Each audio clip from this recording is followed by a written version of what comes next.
Bonjour à tous, on se retrouve aujourd'hui pour une masterclass très particulière sur un sujet qui structure le marché de l'immobilier de manière féroce en ce moment, l'inflation. On vit une période tout à fait singulière et on souhaitait inviter pour vous éclairer sur les mécanismes à l'œuvre, les raisons de cette situation et aussi les perspectives pour l'année qui vient avec deux grands spécialistes. Donc merci Christian, merci Henri d'être là. Je vous laisse vous présenter avant qu'on rentre directement dans le vif du sujet. Christian, je t'en prie.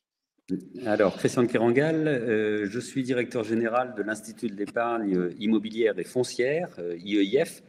Nous sommes un centre d'études, de recherche et de prospective indépendant dédié à l'immobilier. Nous avons, mais plutôt dédié aux investisseurs institutionnels, et nous avons 140 sociétés adhérentes actuellement. Notre objectif, c'est vraiment d'essayer de décrypter les évolutions macroéconomiques, financières, sociétales, démographiques, environnementales aujourd'hui et l'impact que cela peut avoir sur les marchés immobiliers, d'où le fait que le thème m'intéresse particulièrement. Merci d'être là, Christian. Henri, je t'en prie. Bonjour Mathieu, bonjour Christian, très heureux de débattre, d'échanger en tout cas avec Christian, pour qui j'ai une estime ancienne. Voilà. Réciproque. Je l'ai connu à d'autres étapes de sa carrière professionnelle. Alors voilà, ça me permet de dire que j'ai un peu plus de 30 ans d'expérience dans cet univers-là. J'ai été à la tête de grandes maisons dans l'univers de la promotion, de l'administration de biens. Voilà, j'ai dirigé Foncia, par exemple, mais aussi la FNAIM par deux fois, organisation professionnelle. Et j'ai créé il y a presque 25 ans l'IMSI, l'Institut du management des services immobiliers. C'est l'une des écoles de référence qui forme tous les professionnels de la filière et qui fait aussi la formation continue. Et je ne sais pas si c'est pour ça qu'on m'a convié, mais on va dire que j'ai une parole extrêmement libre et quand je pense quelque chose, je fais l'effort de l'écrire. Donc je suis éditorialiste ici ou là, où je m'exprime aujourd'hui, voilà, avec beaucoup de liberté sur ces sujets. J'ai l'énergie, l'enthousiasme chevillé au corps depuis toujours. Quoi qu'on dise, je veux qu'on sorte de cette masterclass avec l'idée qu'il n'y a pas de crise, de séisme qui ne se surmonte. Mais justement, je suis attaché, je crois que Christian partage ça avec moi, à ce qu'on se dise les choses, à ce qu'on dise la vérité. Voilà, je suis sensible à l'initiative de Mathieu, de son équipe, parce que je ne suis pas très satisfait par ce que j'entends par ailleurs. Voilà, je trouve les choses un peu atténuées ou pas très claires. Ok, tu auras l'occasion de nous préciser tout ça. En tout cas, moi, je suis ravi de vous accueillir tous les deux. Et je vous propose, pour commencer le débat, de planter un peu le décor pour que ça soit clair pour tout le monde, la manière dont l'inflation joue dans l'immobilier. Je pense que vous êtes tous des professionnels de l'immobilier. Vous avez probablement des questions sur ce sujet qui vous arrivent de vos clients, de vos prospects. Savoir bien comment ça fonctionne et comment répondre à ces questions est important. Vous avez probablement tous en tête que l'immobilier est une bonne protection contre l'inflation. Il s'agit de savoir pourquoi et comment et si c'est réellement le cas. Donc, je vous propose qu'on commence par cette première question. Peut-être si tu veux te lancer, Henri, je te donne la parole. Bon, d'abord, l'inflation, c'est un mot nouveau, pour ainsi dire, au sens d'une inflation significative pour beaucoup d'acteurs de l'immobilier. Voilà, alors j'en fais pas partie, parce que quand on a un peu plus de 30 ans d'expérience, on a connu d'autres moments avec des inflations supérieures, mais franchement, pour ceux qui sont dans ce secteur, je suis sûr que c'est la majorité de ceux qui nous écoutent, depuis 5 ans, 10 ans, 15 ans, 20 ans, ils n'ont pas véritablement connu ce mécanisme-là. Il faut même aller vers des générations antérieures, même antérieures à la mienne, voilà, parents, grands-parents, pour avoir entendu qu'il pouvait y avoir de puissantes inflations et qu'elles servaient l'immobilier. Je vais revenir à ta question parce que attention aussi à des comparaisons un peu rapides, mais globalement, c'est la soudaineté et la puissance de cette inflation qui surprend aujourd'hui les ménages et les acteurs professionnels. Alors, soudaineté, Christian va donner son point de vue, mais je crois qu'on n'a pas vu venir quelque chose qu'on aurait dû voir venir. Et on ne nous a pas beaucoup avertis. La communauté des économistes, par exemple, généralistes, hein, ne nous a pas assez dit que lorsque l'économie mondiale s'est arrêtée pour des raisons liées à la pandémie, il se passerait des choses liées à ça dans l'ordre de l'inflation. Bon. Et que le redémarrage de cette économie qui était attendu, en gros, 18 mois, 2 ans après, on a eu ce redémarrage à peu près partout, s'accompagnerait d'inflation. Et on l'a associé à un deuxième événement qui n'était pas davantage attendu, heureusement, qui est une guerre, déclaration de guerre à la fin du mois de février de la Russie à l'Ukraine, un conflit alors circonscrit, mais avec des conséquences mondiales, avec la crainte d'ailleurs de l'extension de ce conflit, qui n'est absolument pas éteinte. Hein. Et donc ce conflit, parce qu'il a porté sur un grand pays producteur, notamment d'énergie, est venu donner le sentiment que l'inflation venait de là. Il est certain que ce phénomène est venu rajouter une deuxième raison à une inflation forte. Alors, les conséquences pour les ménages français, elles sont très simples. Ils ont vu ça tout de suite. Et en étant très surpris, parce que justement, ils ne voyaient absolument pas venir, ni depuis 2 ans, ni même lié forcément à ce conflit. Ils ne savaient pas ce que ça produirait. C'est une désolvabilisation générale. Je commence par là. Ce n'est pas de l'IMO. Mais on se retrouve tous, et on s'est retrouvés depuis quelques mois, avec moins d'argent dans la poche. C'est-à-dire qu'on s'aperçoit que, parce qu'il faut payer beaucoup plus cher le carburant, ça s'améliore un peu, mais on voit bien que les énergies, ce qui nous permet la mobilité, ce qui nous permet de nous chauffer, de nous éclairer, bon, voilà, il y a une tension sur l'énergie, tension sur le coût des matériaux, la construction, la rénovation, la réparation de vos logements, tout simplement, la vie courante, tension sur les prix de l'agroalimentaire et donc de ce que coûte l'alimentation. Bref, désolvabilisation, en clair, on est tous appauvris. Ça, c'est le premier effet, dans des proportions très fortes.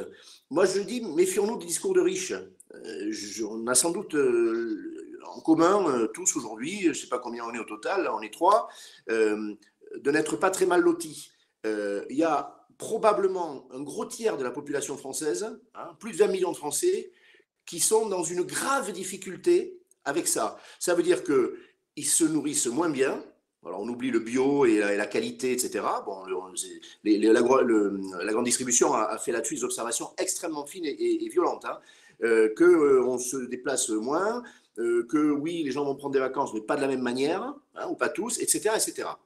La deuxième conséquence, elle porte évidemment sur les taux d'intérêt, et on sait que l'immobilier ne sait pas vivre sans le crédit. Bon. L'acquisition se fait à crédit quand ce n'est pas la rénovation et l'entretien.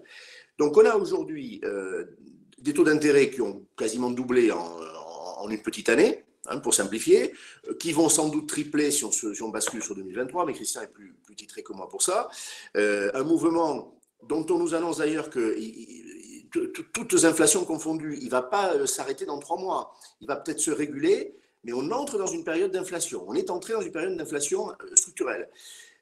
Et ces taux d'intérêt, couplés au fameux taux d'usure en France, qui est une particularité, ça fait qu'on a un accès au crédit qui s'est beaucoup réduit, et donc des ménages qui n'ont plus accès au crédit, voilà, purement et simplement, et des ménages pour lesquels le crédit va être beaucoup plus cher, alors avec des conséquences, on en parlera, peut-être sur le prix des biens, parce que en tout cas, toute opération d'acquisition, qu'on soit un investisseur institutionnel, hein, ou qu'on soit un ménage particulier, ne va pas se faire au même coût d'endettement.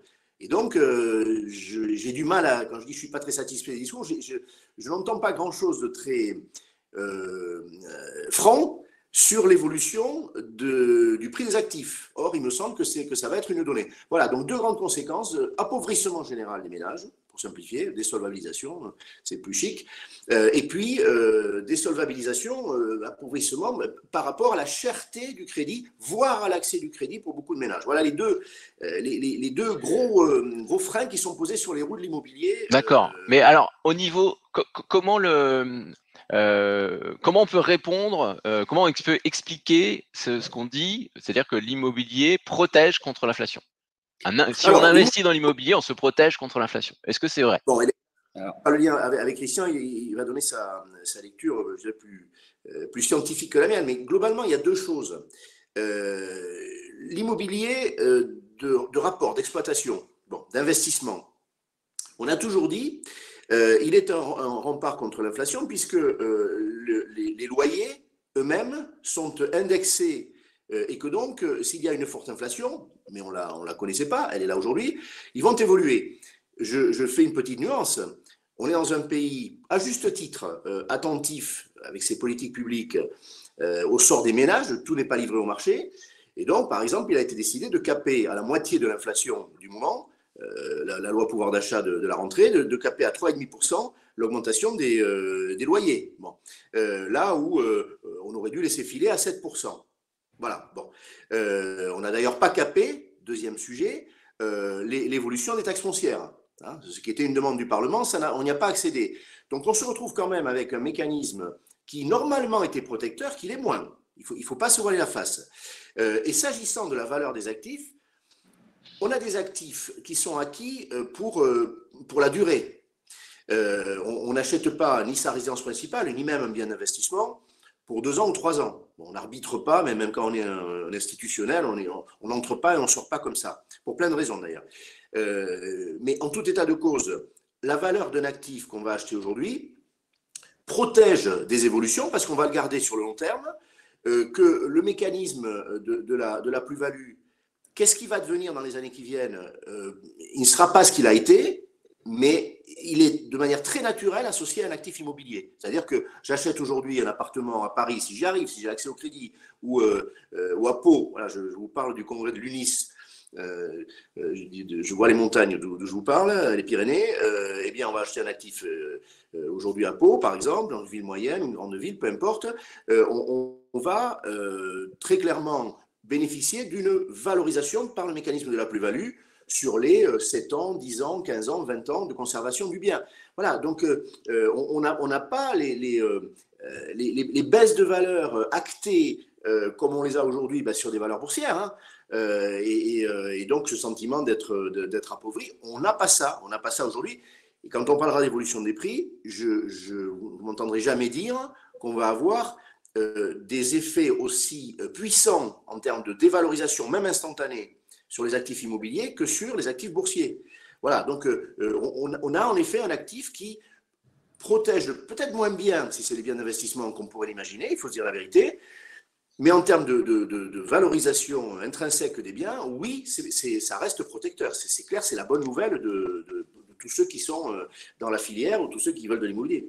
Donc les deux raisons qu'il faut avoir en tête, c'est les loyers, ils sont indexés sur l'inflation, même si c'est le pourcentage d'indexation a été sévèrement amorti dernièrement, mais ils suivent quand même globalement cette inflation et c'est peut-être le seul ou un des rares actifs à le faire.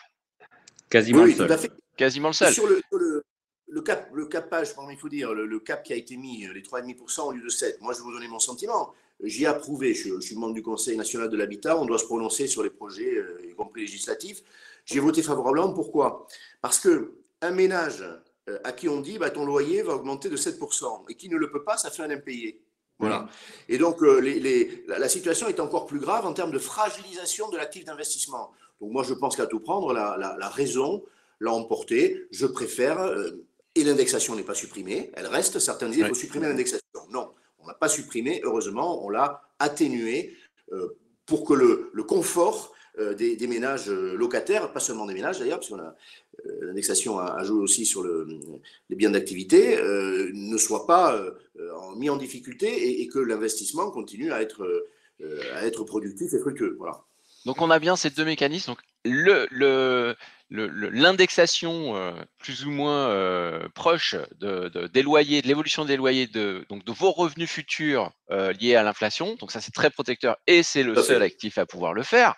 Et le deuxième grand mécanisme, c'est que les prix et la plus-value que vous pouvez espérer à moyen long terme, pas immédiat, parce que là, ça serait plus compliqué, vous protège aussi, puisque c'est un actif qui résiste très fortement à cette inflation, justement, en termes de prix. Il n'est pas en...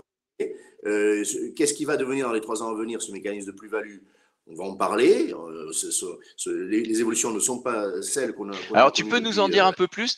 C'est quoi, ton avis, ce qu'on peut attendre sur cet aspect plus-value? Christian, tu veux peut-être nous dire un mot? Alors, voilà. Alors, moi, je voulais revenir, mais je reviendrai peut-être tout à l'heure sur. Je voulais revenir quand même sur l'inflation en quelques mots.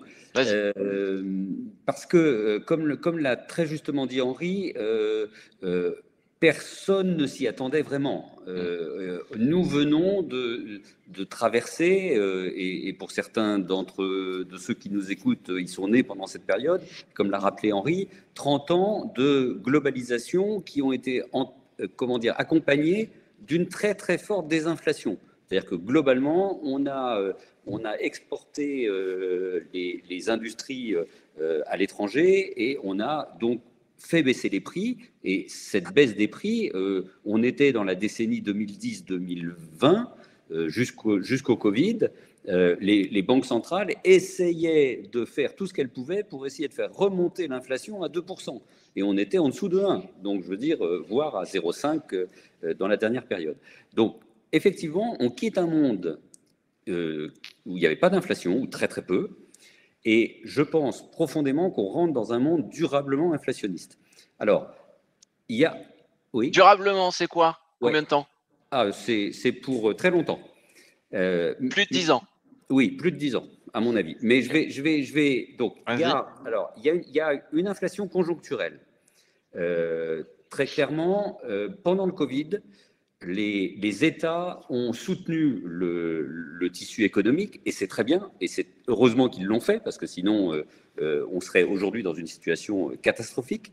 Mais en fait, ils ont, alors de manière différente aux États-Unis et en Europe, ils ont aussi soutenu très fortement le pouvoir d'achat des ménages et les revenus des ménages. C'est-à-dire qu'on a des industries entières qui se sont arrêtées de fonctionner, et pourtant les gens ont continué de percevoir des revenus.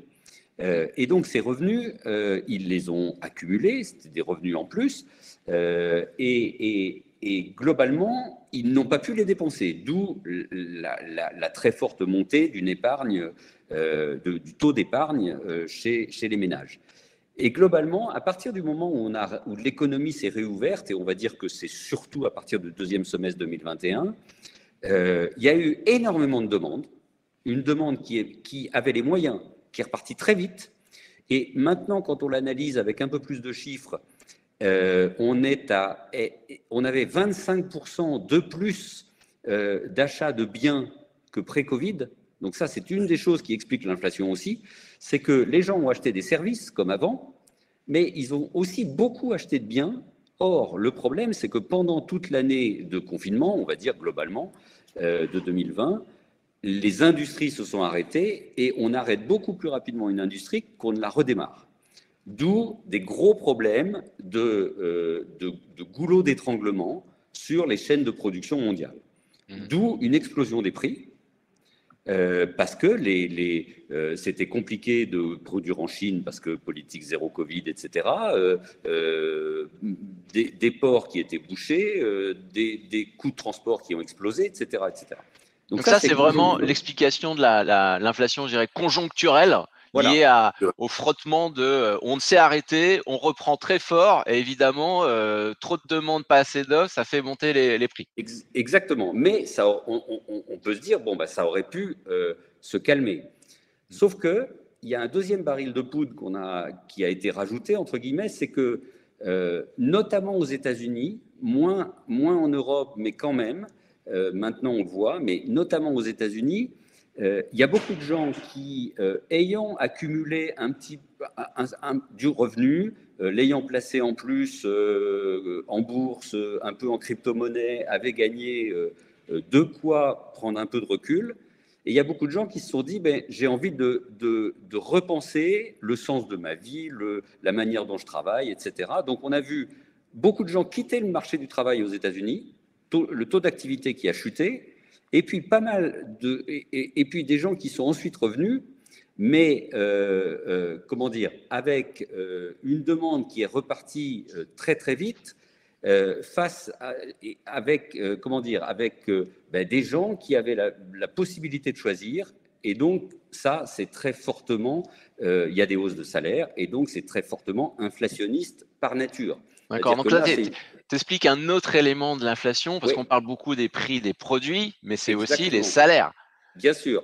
Et donc, il y a une hausse des salaires, en fait. Voilà, et ça, c'est une grosse différence entre l'inflation américaine et l'inflation européenne, en tout cas jusqu'à présent. Bien sûr. Alors, il y a quelqu'un qui dit nous n'entendons plus Christian. Si, c'est bon, t'inquiète pas. Mais c'est une grosse différence, c'est qu'aux États-Unis, on a une hausse auto-entretenue par les salaires. Et ça, c'est ce qu'on appelle aussi un basculement vers une inflation plus structurelle. Si je vous prends juste un chiffre, actuellement, c'est en train de se calmer un peu parce que l'économie américaine ralentit, mais il y a 1,7 offres d'emploi par chômeur. On est monté jusqu'à 2, ce qui était le plus haut jamais vu aux États-Unis. Donc, il y avait 2 offres d'emploi par chômeur. Donc, capacité évidemment à négocier, à faire monter les salaires, etc. Troisième élément, la guerre en Ukraine. Juste, excuse-moi, mais ça vient d'où ça? Parce que tu dis tout à coup les gens se sont mis à quitter leur job et à choisir. Ouais. Ils ont cette possibilité de finalement de ne plus travailler et d'attendre et donc de faire monter les enchères en fait en quelque sorte pour les réattirer. Pendant un temps, ils l'ont eu. Et ça a structurellement changé le marché.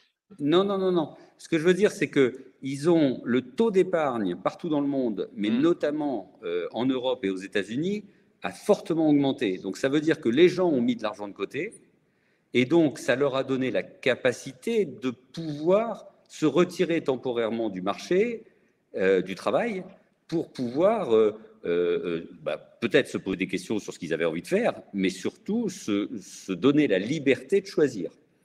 Et tu ne penses pas que ça aussi, c'est conjoncturel?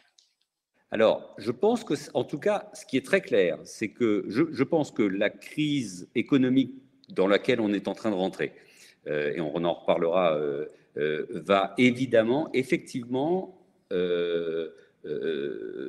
diminuer cette capacité de choix. Ça, c'est très clair. Et deuxièmement, quand on regarde les chiffres aussi, l'inflation, enfin comment dire, le taux d'épargne des ménages aux États-Unis est quasiment revenu à son niveau pré-Covid, c'est-à-dire qu'en fait, les ménages ont consommé toute l'épargne qu'ils avaient mis de côté.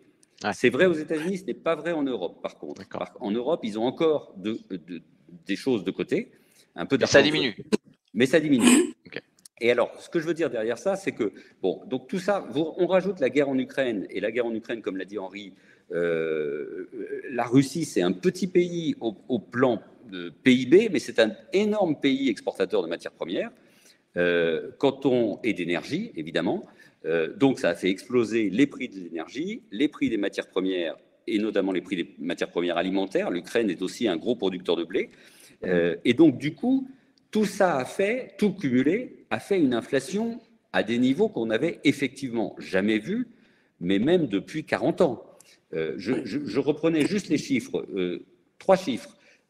Aux États-Unis, on est monté à 9,1% en rythme annuel en juin dernier. Depuis, ça ralentit tout doucement, mais on est encore à 7,1% en novembre. Donc, c'est quand même très élevé.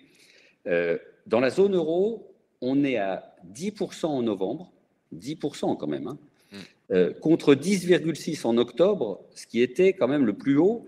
Et en Allemagne, ils sont à 11,3%. Donc, et puis, dernière chose, en France, on a eu un pilotage qui a plutôt été bon, notamment le bouclier tarifaire, qui fait qu'on a le niveau d'inflation le plus faible de la zone euro, mais qui est quand même de 6,2% en novembre. Il est stabilisé par rapport à octobre, mais quand on regarde le détail, les prix de l'énergie, c'est plus 18,4%, donc c'est énorme.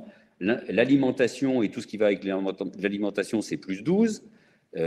Voilà, comme le disait Henri, on a un impact très direct sur le panier des ménages. Ça, c'est très, très clair.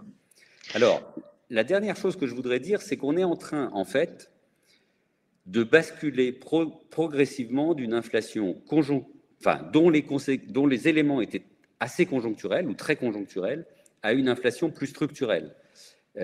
Pourquoi ? Parce que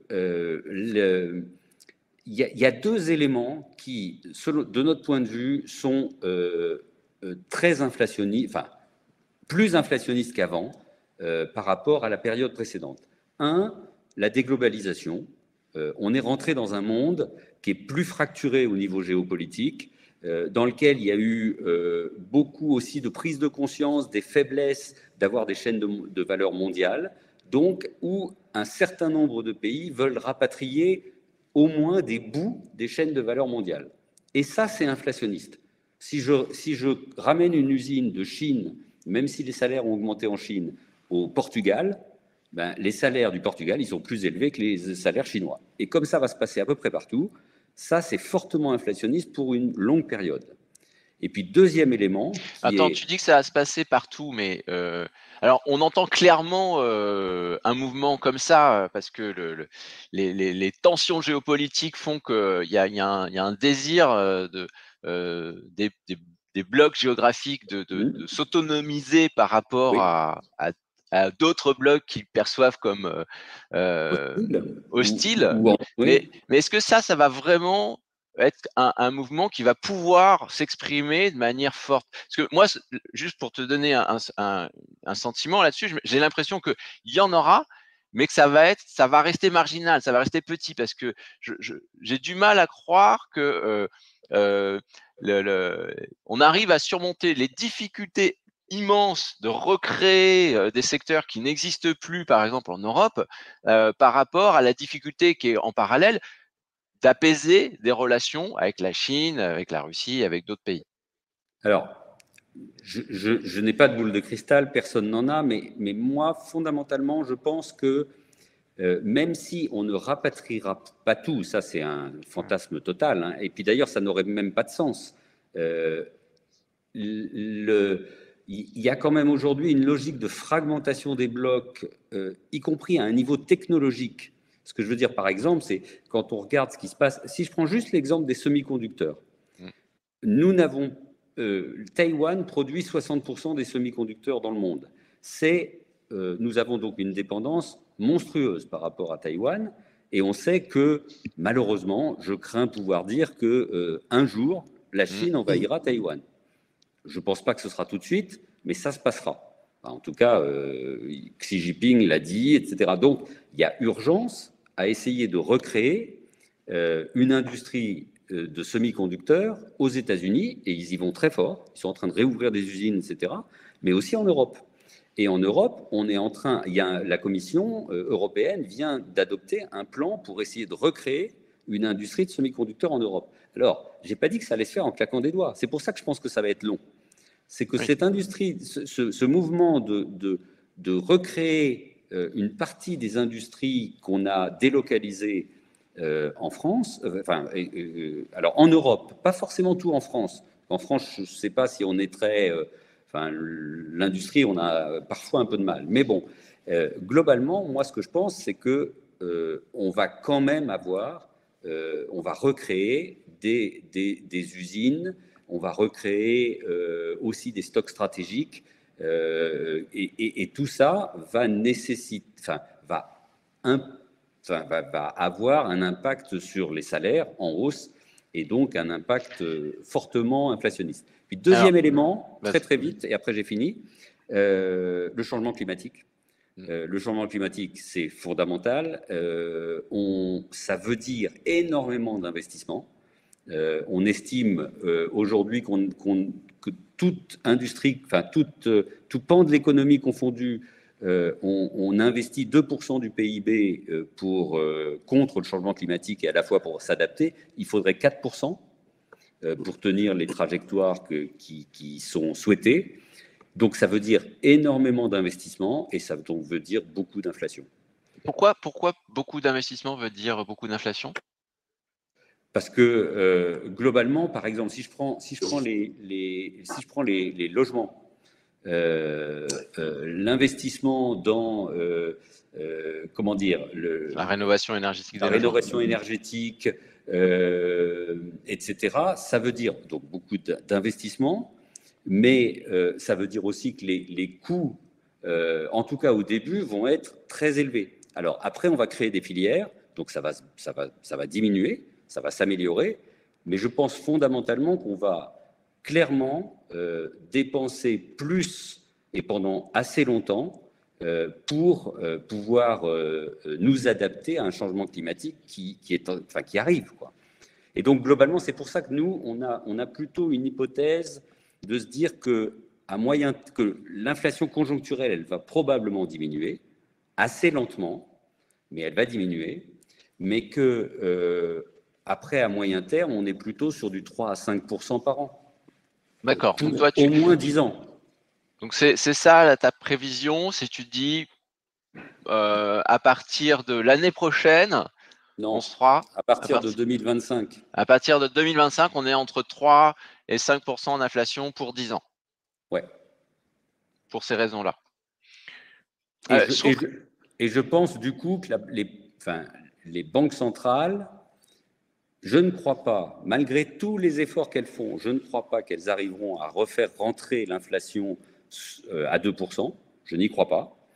C'est pourtant, elles ont raison de le dire, hein, c'est leur mandat, elles doivent le faire, mais il y a un moment où je pense qu'elles vont réviser leur mandat et dire que la cible d'inflation, c'est plus 2, mais c'est peut-être 3, ou c'est peut-être 3,5. Parce que sinon, elles vont monter leur taux, elles vont nous faire une récession durable. Or, ce n'est pas l'objectif, évidemment. Alors après, une inflation durablement à 3, c'est pas non plus une inflation qui est immense. Hein. C'est presque une situation qui pourrait être qualifiée de normale. Exactement.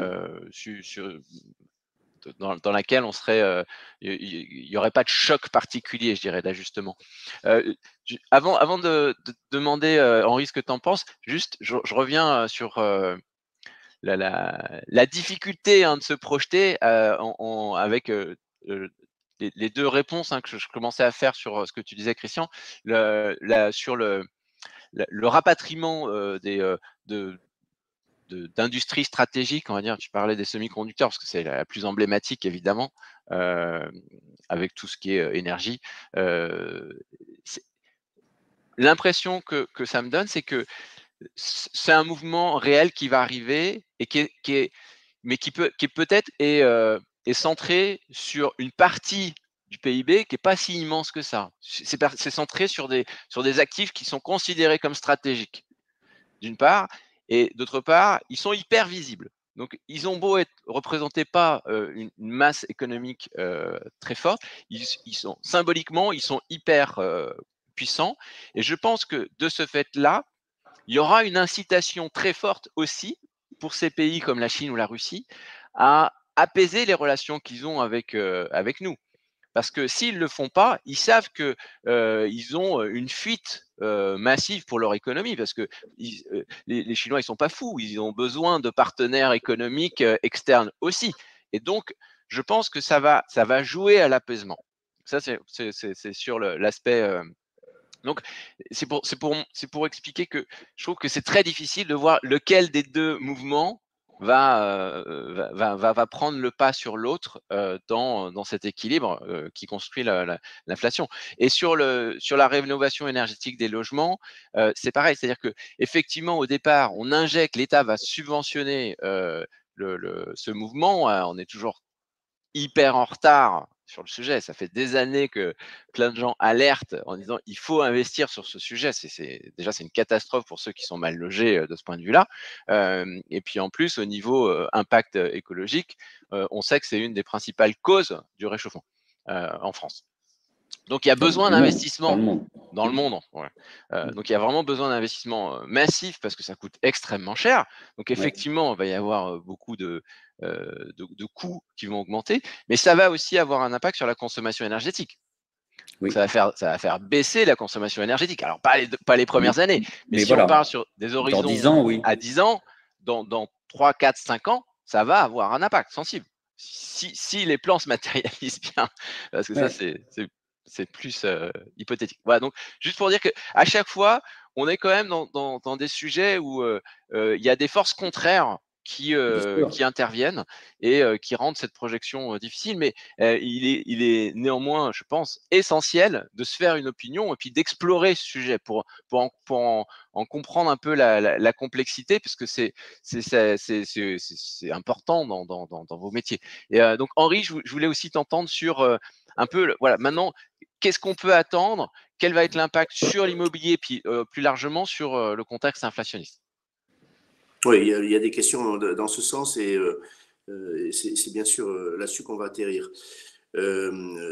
Sur les conséquences de la transition environnementale sur les investissements des ménages, de l'État sans doute aussi. Enfin, accessoirement, je rappelle que l'argent de l'État, c'est le nôtre. Chose qu'on a totalement oubliée depuis la Covid. Vous entendez des propos, y compris chefs d'entreprise là-dessus, qui vous disent nous, on a toujours été protégés par l'État, donc l'État nous protégera de l'inflation. Le bouclier tarifaire, il a été cité par Christian, c'est quand même une chose qui a coûté en gros 60 milliards d'euros. Bon. Pendant la Covid, on a injecté 600 milliards d'euros dans l'économie. Attention aussi aux moyens que l'État ne va plus avoir, parce que c'est notre argent. Moi, je ne suis pas candidat à ce que la fiscalité soit doublée. En gros, c'est ça, les ressources de l'État. Donc, l'argent va venir des efforts des ménages. Un seul chiffre en copropriété. Voilà, je vous parle d'un congrès d'administrateurs de biens, largement, où on évoque ce sujet. Il y a 500 000 copropriétés en France.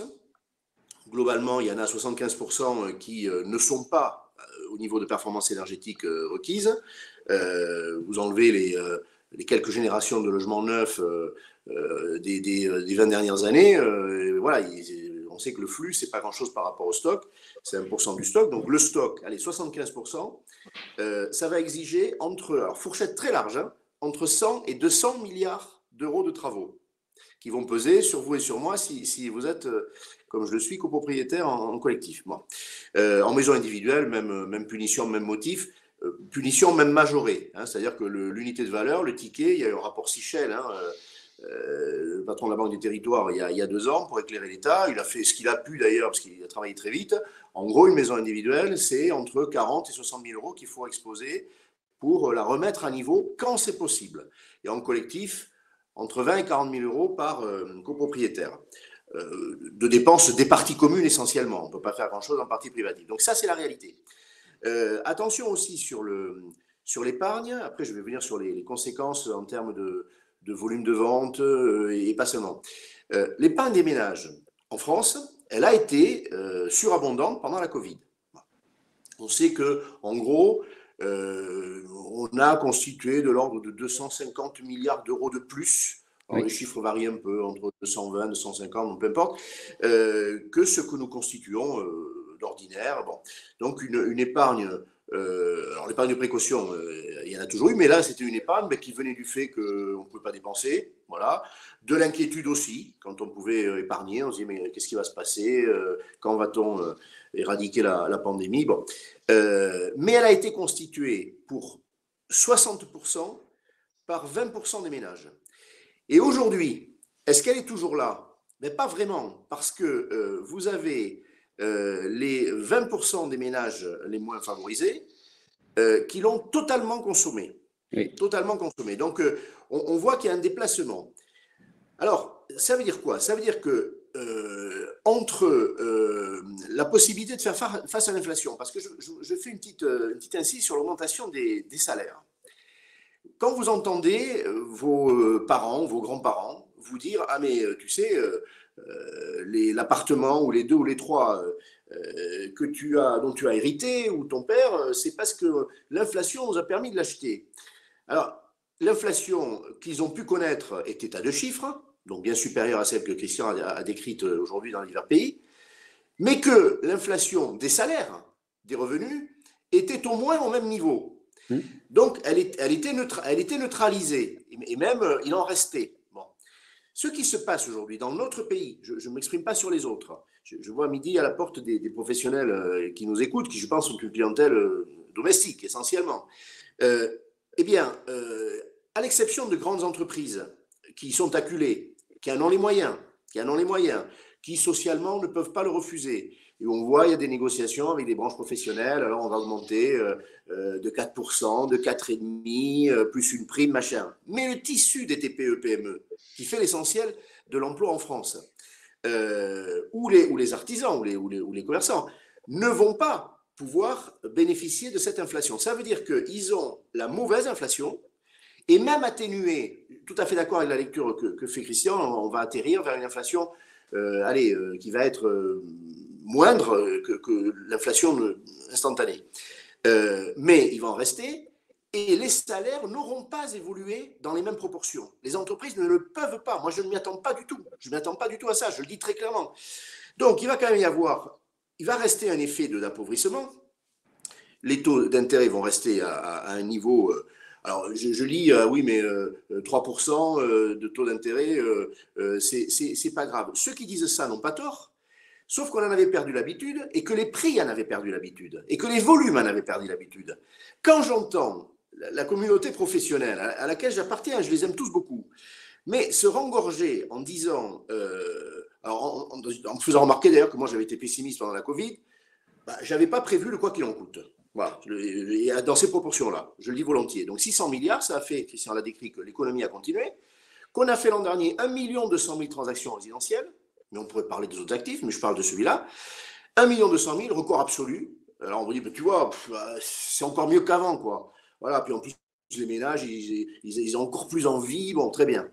On a mis l'économie sous perfusion, avec des taux qui étaient très bas, un accès au crédit qui était resté très très large, malgré les critères du Haut Conseil de stabilité financière. En gros, dans les 2 années qui ont suivi les préconisations, c'est resté assez généreux. Tout ça, ça a fait que depuis 15 ans, les prix des actifs ne cessent d'augmenter et se déconnectent de la réalité. Et donc, l'inflation atténuée vers laquelle on va durablement, Christian est plus lucide que moi, mais quand il dit au moins 10 ans, voilà, moi je dis que c'est très bien. Parce que, alors c'est très bien, une fois passé la douleur de l'extrême inflation avec des salaires, etc., on va avoir une inflation et des salaires qui vont un peu venir la corriger, mais certainement pas la gommer dans notre pays. Ça va atténuer la valeur des actifs. Et c'est tant mieux. Alors, ça va déjà atténuer le rythme d'augmentation, ça on commence à le voir. Ça a même commencé par Paris. Voilà, hein, et quand j'entends que le débat, c'est est-ce qu'on est à plus de 10 000 ou moins de 10 000, on s'en fout, on est très élevé. On est très élevé dans un pays où il faut, dans les marchés tendus, entre 6 et 8 années de revenus nets pour s'offrir un logement. C'est le double de l'Allemagne, c'est supérieur à peu près tous les pays comparables. Eh bien, on va en revenir à une raison du prix des actifs, une plus-value, je l'ai évoqué tout à l'heure, puis j'ai vu des questions là-dessus, qui ne va pas être enrayée, mais qui va être moindre. Moi, je rêve qu'elle soit moindre. Et je trouve que ceux dans la profession qui disent « Ah, mais c'est un signe de très bonne santé, et puis tu vois, c'est un marché qui n'est pas assez offreur, donc bien sûr que ça va continuer à augmenter. » C'est très bien. Alors, ce n'est pas très bien parce que les seuls qui pourront acheter sont ceux qui ont gardé leur épargne et qui ont des revenus assez élevés pour absorber l'inflation et qui n'ont pas changé de mode alimentaire et qui continuent à bien manger. Mais le gros des acquéreurs, les primo-accédants qui faisaient 60% structurellement du marché de la revente depuis 15 ans, font 30% aujourd'hui, parce qu'ils sont fragilisés par et encore c'est peut-être moins, mon chiffre il a déjà quelques semaines. Donc ça c'est pathologique. C'est pathologique. Comment on va en revenir à un marché qui tourne pour tout le monde, les primo-accédants, ceux qui ont un bien à revendre et qui sont dans les classes moyennes, etc. Et les riches. Mais on ne va pas faire un séminaire sur ceux qui, quelles que soient les circonstances économiques, vont pouvoir acheter de l'immobilier et tout le reste. Et même, regardez le marché parisien. Les notaires nous disent il y a quelques semaines, c'est très intéressant, c'est un spot extraordinaire. Bon, il ne s'est jamais si bien porté, on n'a jamais fait autant de transactions. Ils vous disent aussi, parce qu'ils font une photographie intègre, la représentation des acquéreurs étrangers a substantiellement augmenté. Bon. Oui. C'est-à-dire qu'il y a une gentrification du marché qu'on n'a pas vu venir ces dernières années, certains l'ont regardé, mais on ne s'y est pas attardé. La sociologie des acquéreurs, je suis désolé, il n'y a pas grand-chose sur le sujet. Et en revanche, le nombre de transactions croissant, des prix croissants, là, vous avez tous les observatoires de la Terre. Mais un pays vit mal lorsque l'essentiel de ses ménages ne peut plus. On a artificiellement solvabilisé la demande, je le dis très clairement, et permis les augmentations de prix, tout le monde le sait. Donc, le mouvement inverse est en train de s'amorcer. Je n'imagine pas un effondrement des actifs immobiliers, et ce serait une catastrophe, puisque un petit 75% des Français sont propriétaires d'un bien immobilier, hein, ou résidence principale, ou investissement, ou résidence secondaire. Et donc, il y aura un effet patrimoine, que vous connaissez bien, hein, c'est-à-dire un sentiment d'appauvrissement. Moi, si on me dit, si je suis propriétaire, ton truc, il vaut 30% ou 40% de moins, je ne vais plus au cinéma, je suis contracté. Donc, ce serait une très mauvaise nouvelle. Mais dans quelle proportion les prix doivent-ils être corrigés aujourd'hui? Je vais vous dire un truc tout bête. On estime aujourd'hui que le doublement des taux, au moment où on parle, en cette fin d'année 2022, c'est l'équivalent d'une augmentation de l'ordre de 10% de la valeur des biens qui sont censés être acquis. Bon. Eh bien, il me semble qu'il va falloir que les prix redonnent de l'oxygène dans des proportions à peu près comparables à ce que, ne serait-ce que les taux d'intérêt leur enlèvent. Voilà, tu attends une baisse des prix de 10%. Alors moi, je pense qu'entre maintenant et, allez, on va dire la mi-2023, on sait qu'il faut un peu de temps. Mais vous voyez, je ne voudrais pas donner le sentiment, parce que je passerais pour un imbécile et j'aime pas ça. Donc, bien sûr que les grands constats macroéconomiques, les chiffres moyens, médians, tout ça, et puis je ne sais pas, qui irait vérifier comment c'est fait. Mais quand je vois les chiffres de la Banque de France, alors qu'ils vous expliquent que le crédit, ça tourne toujours le feu de Dieu, putain, je vois, bon.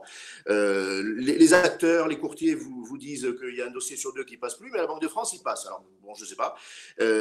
Ensuite, on vous que les prix, que les volumes des grandes enseignes de transactions vous disent, ah ben oui, on va finir l'année peut-être avec 3, 4, 5, 6% peut-être de moins en volume. Bon, mais, et encore, on n'est pas sûr. La vérité, c'est que depuis quelques mois, parlez à des acteurs de terrain. Moi, je défends le café du commerce. Voilà. Bon. Les acteurs de terrain qui n'ont pas d'arrière-pensée. Ils vous disent, à Paris, dans les villes moyennes, là, je suis avec 500 professionnels, et il y en a la moitié qui font de la transac. Il y a tous les grands réseaux qui sont adhérents à l'UNIS, les IAD, les Safety, etc. Je parlais ce matin avec l'ADG de Safety. La vérité, elle est beaucoup plus violente que ça. C'est que les volumes se sont réduits, de 20-30, volumes de vente, de chiffre d'affaires en transaction, de 20, 30, 40%, que si vous ne corrigez pas un prix, donc si vous n'en convainquez pas le vendeur, le propriétaire, c'est ça qui est chaud, qu'il faut qu'il enlève 3, 4, 5% à ses prétentions. 3, 4, 5%. C'est ça qui va déclencher la vente. Eh bien, ce mouvement, c'est celui dont je dis qu'il est sain. Alors, vous voyez, quand aujourd'hui, et c'est vrai que dans les observateurs, on va peut-être le constater dans 3 mois, on est à moins 5%. Je pense qu'un effort supplémentaire devra être fait dans les mois qui viennent pour que la vente se fasse. C'est la condition pour qu'une vente se fasse. On va finir cette année avec un volume qui peut-être sera de 100 000 ou 150 000 transactions de moins sur les 1,2 million de l'an dernier. J'imagine 2023, encore en deçà volume, ou même chose. Oui, donc des volumes qui restent très élevés. Oui. Alors, mais qui restent très élevés parce qu'effectivement, on a un marché de besoins, ça c'est la vérité, que ces besoins, ils sont une respiration des ménages. Vous connaissez les origines de transactions, c'est des mouvements inverses, c'est un couple qui se forme ou qui se sépare, c'est les naissances et c'est les décès, c'est la mobilité professionnelle. Voilà, à la louche c'est ça, et vous avez 10% de résidences secondaires, on est dans l'hédonisme, c'est pas les mêmes logiques. 90% du marché c'est ça, donc il faut que ça se fasse, sans quoi, et on va assister à ça dans les 2-3 années qui viennent. Ben, il va y avoir de la suroccupation, un enfant qui naît, et puis on n'a pas la chambre, bon, etc., etc. Donc, un confort de vie des ménages qui va se dégrader, mais qui ne peut pas le faire durablement. Donc, ce marché, il est robuste, il est très robuste. Mais l'évolution, la correction à la baisse du prix des actifs, va être est déjà la condition quand vous parlez à un agent immobilier. Voilà. Il vous dit, moi, si j'obtiens ça d'un vendeur, j'arrive à faire la transaction. Et autrement, Donc, je n'y arrive pas. C'est pas compliqué. donc dans vos métiers, hein, là, ce que ça veut dire aussi, c'est que votre capacité à expliquer les prix et à corriger les anticipations des vendeurs va devenir cruciale parce que Fondamental. Bah, c'est ça qui va permettre que les biens se vendent et se vendent en dessous du prix que alors, veulent les vendeurs. Moi, je voudrais rajouter un truc. Je voudrais ce rajouter qu'on une se chose. dit là est important parce que c'est entendu largement. On a une responsabilité et quand on tétanise, quand on fige les exigences des vendeurs, mais c'est vrai aussi d'institutionnels. Hein. Si on dit à des institutionnels, alors la valeur refuge, on entend des trucs, c'est magnifique. Hein. On est résilient. Le mot il y a 2 ans on ne le connaissait pas, hein, sauf quelques érudits. Mais maintenant tout le monde est résilient. Le gars il prend 3 ricards au bar, il vous dit, mais je suis résilient, je suis toujours debout. Bon. On vous sort la valeur refuge, on vous sort tout. La vérité, y compris pour des opérateurs avisés, et encore plus, Christian les connaît mieux quiconque, un investisseur institutionnel aujourd'hui, il n'a pas l'idée d'acheter un immeuble entier au même prix qu'il l'aurait acheté il y a 1 an. Ou alors, franchement, c'est qu'il ne fait pas le job, quoi. Non. Christian, tu voulais ajouter un truc? Oui, ce que je voulais ajouter, alors d'abord, je suis d'accord, en fait. Là, on va vivre, à mon avis, 2 années d'ajustement. Voilà. Et c'est ça qui est le plus difficile à suivre. Là où je suis d'accord avec Henri, c'est que à moyen et long terme, il n'y a pas de raison que les dynamiques positives sur les prix s'inversent. Enfin, je veux dire, quand on a des loyers qui augmentent, même s'ils sont capés, etc., la valeur d'un bien, c'est quand même l'actualisation des loyers futurs. Bon, il n'empêche que là, on change de régime, on change de régime de taux, on change de régime de taux d'intérêt, on change de régime les banques centrales augmentent aussi leur taux directeur. Donc pour les institutionnels, pareil, aujourd'hui, ils ont levé le crayon. Pour dire j'attends de voir comment est-ce que les actifs immobiliers vont être revalorisés, parce qu'on sait très bien que les actifs immobiliers, alors là je parle du résidentiel en bloc, je parle aussi des actifs tertiaires, etc., mais vont corriger en valeur dans les mois qui viennent. Alors ça prend plus de temps que des actifs financiers, mais il est évident que si on a aujourd'hui un taux de l'OAT qui a pris de 200 points de base, plus de 200 points de base, il faut reconstituer de la prime de risque. Et si on reconstitue de la prime de risque, ça veut dire que les valeurs vont baisser.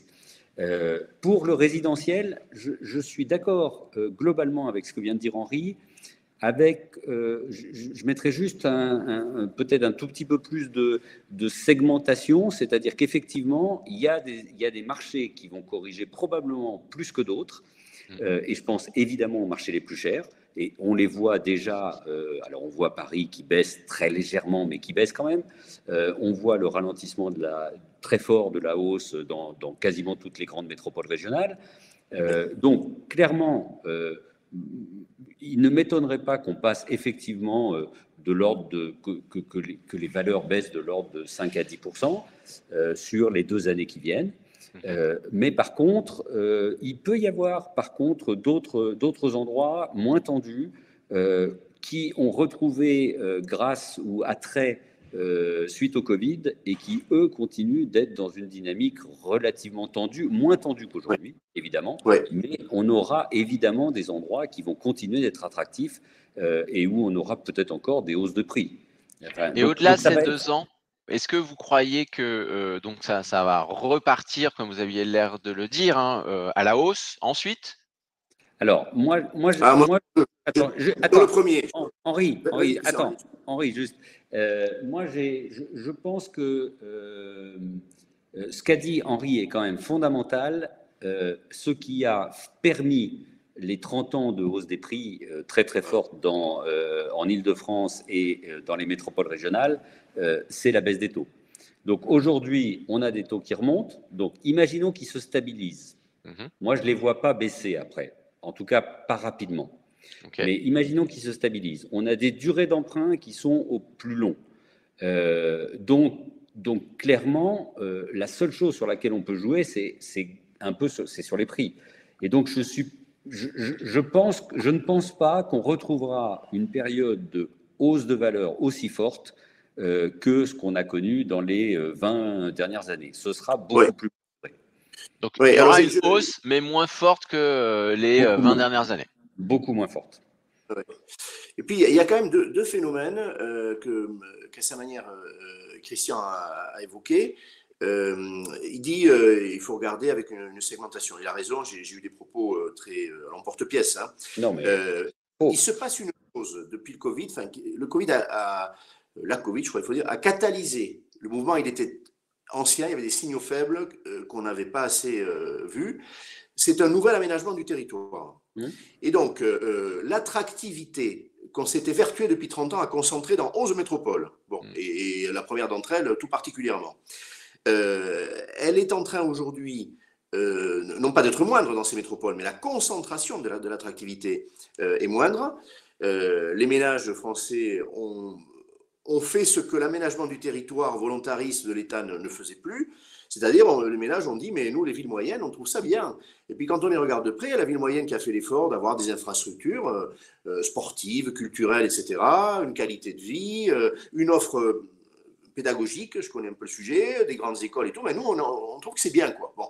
Et donc, on a vu, aller à la louche, un bon tiers des villes moyennes gagner en attractivité, enregistrer des augmentations de prix jusqu'au début de l'inflation à 2 chiffres, et 2 chiffres flirtant avec le 20, hein, toute la façade ouest, là les chiffres sont attestés, hein, vous prenez Brest, des villes qu'on n'imaginait pas au rendez-vous de telles augmentations, hein, Brest, Caen, etc., Angers, bon, entre 15 et 20% d'augmentation. Bon. Alors là, je pense qu'il y a une telle vitesse, mais c'est un effet rattrapage, qu'il va y avoir une atténuation des augmentations. Il le faut parce que les ménages locaux ne suivent plus. Et donc, le balancier est parti trop loin.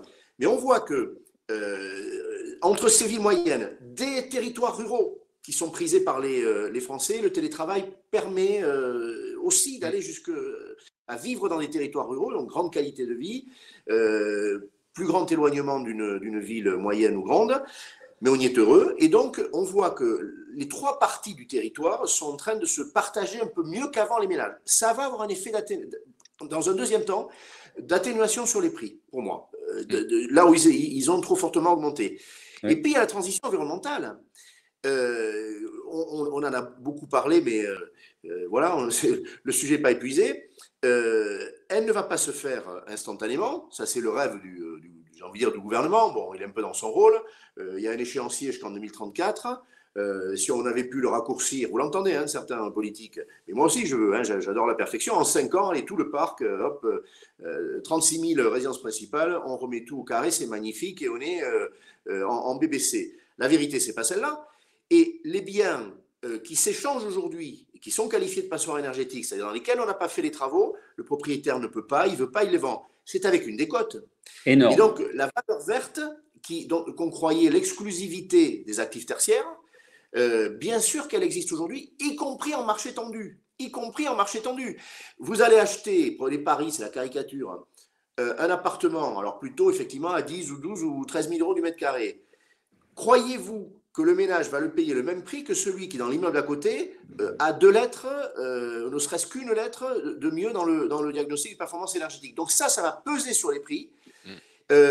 Et peser, je dirais favorablement, parce que l'effet qualité, c'est un effet qualité, ça. Bon, avec un enjeu sanitaire et d'économie d'énergie et tout. Cet effet-là, il va peser sur le prix des actifs. Pour les tertiaires, les actifs tertiaires, c'est aller jusqu'à la disqualification. Bon, on n'imagine pas acheter une passoire énergétique pour y mettre le bureau d'une entreprise, le siège d'une entreprise, et si en plus il n'est pas fibré, on la met, c'est dit. Il y a une disqualification. C'est moins violent sur le résidentiel, mais ça a un effet sur le prix. Ça ne disqualifie pas, heureusement. On n'a pas assez de logements pour s'offrir ce luxe, mais ça pèse sur les prix.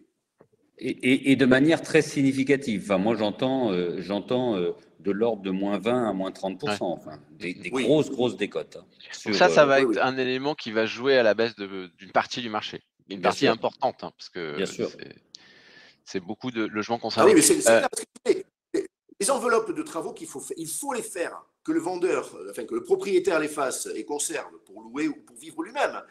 La contrainte, elle semble moins violente pour les occupants. En réalité, c'est une lame de fond. C'est une lame de fond. Bien sûr. Donc, tout bien a vocation à être échangé. Donc, à un moment donné, prenez les enveloppes moyennes que j'ai données, 30, 40, 50 000 euros, c'est dans le prix du bien.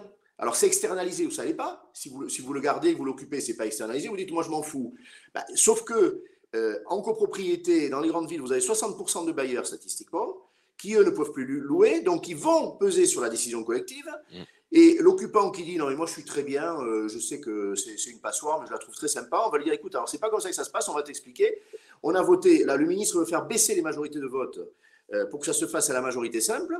Donc, ça va être brutal. Et donc, en fait, tout le parc va être soumis à ce mouvement d'upgradation technique. Et ceux qui ne le font pas, ce sera dans le prix. Voilà. Ouais. C'est ou dedans ou dehors, mais ce sera dans le prix. C'est pas compliqué.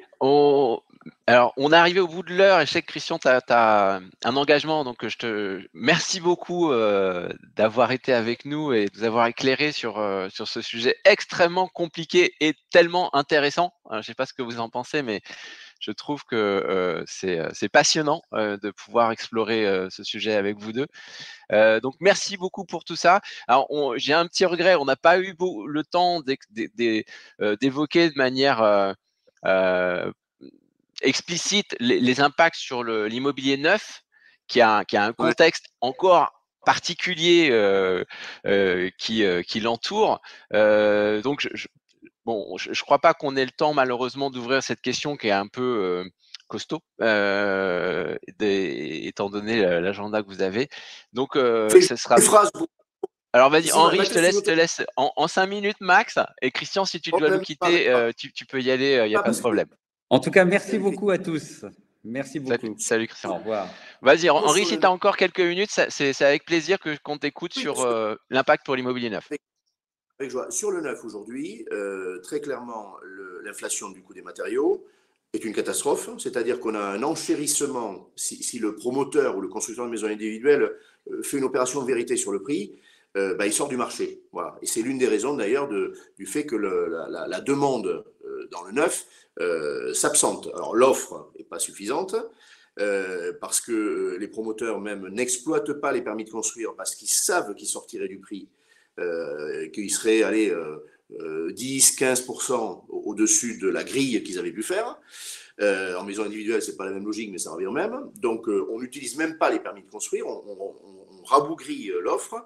Et la demande, lorsque un bien sort avec des augmentations, elle est pas au rendez-vous. Voilà. Vous savez comment ça se passe, hein, vous êtes promoteur, pour beaucoup d'entre vous, j'imagine, où vous vous dites, allez, à Toulouse, par exemple, le marché va absorber 3 900 € du mètre carré, vous sortez à 4 300, vous pouvez toujours faire ce que vous voulez, mais vous ne rencontrerez pas la demande. Voilà. Bon.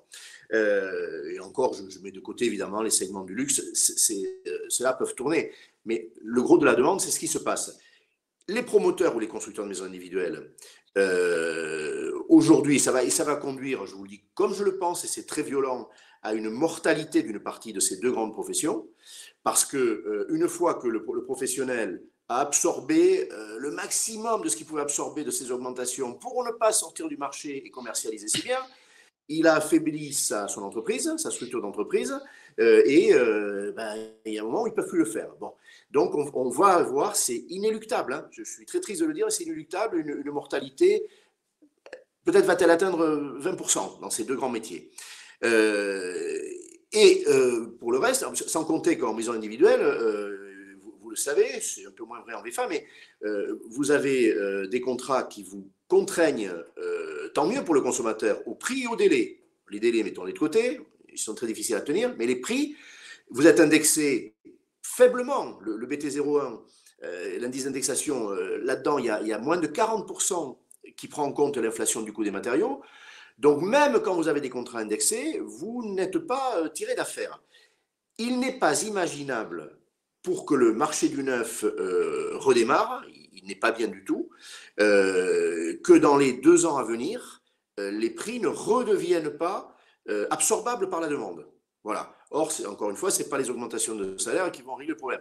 Donc, là, pour le coup, et le gouvernement s'en saisit, parce qu'il faut que dans les meilleurs délais, les augmentations de matières premières soient contraintes, soient maîtrisées, dans les meilleurs délais. Les promoteurs, ils sont sur des durées longues.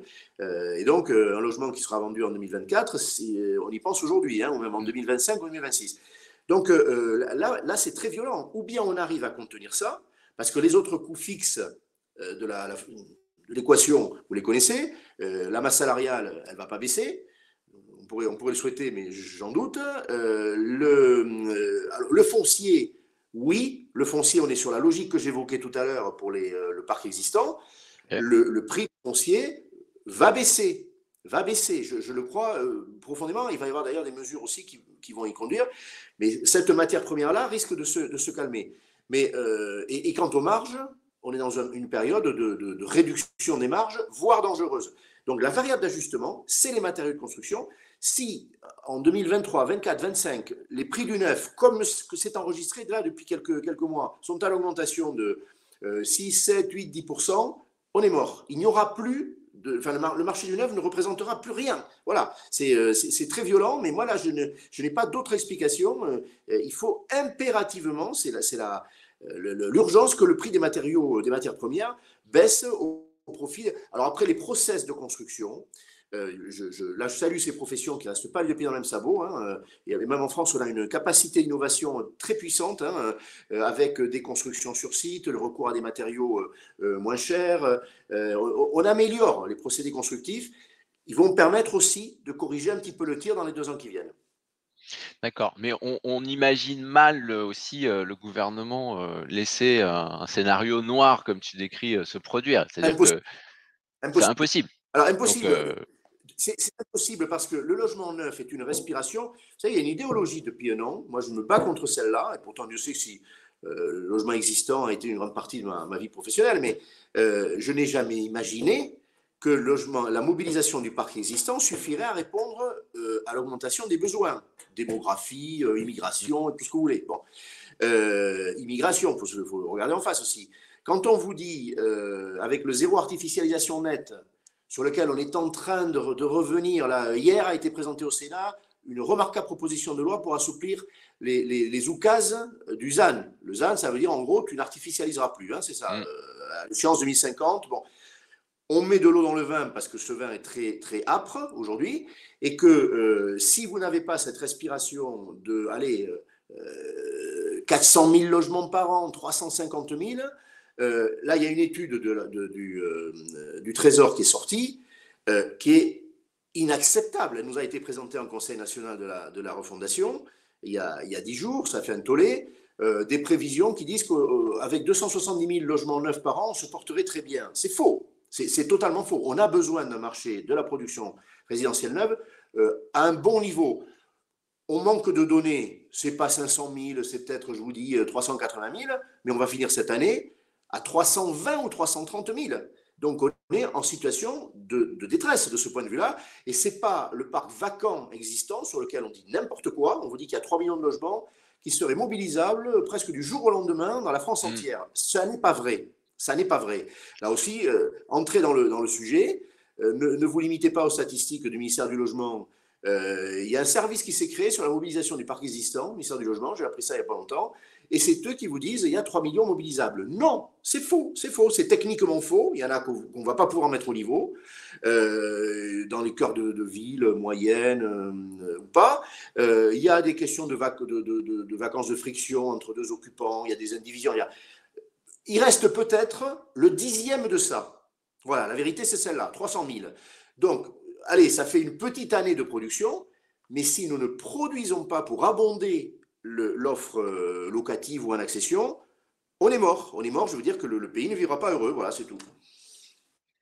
Ok, merci pour ce rapide éclairage hyper dense sur ce dernier sujet qui pourrait faire l'objet d'une masterclass en lui-même, hein, tellement il est riche. Donc, merci beaucoup, Henri. C'était vraiment intéressant. J'espère que ça vous a plu également et je vous dis à très bientôt. Salut. Merci de ta confiance, Mathieu. Merci à tous. Je t'en prie. Au revoir.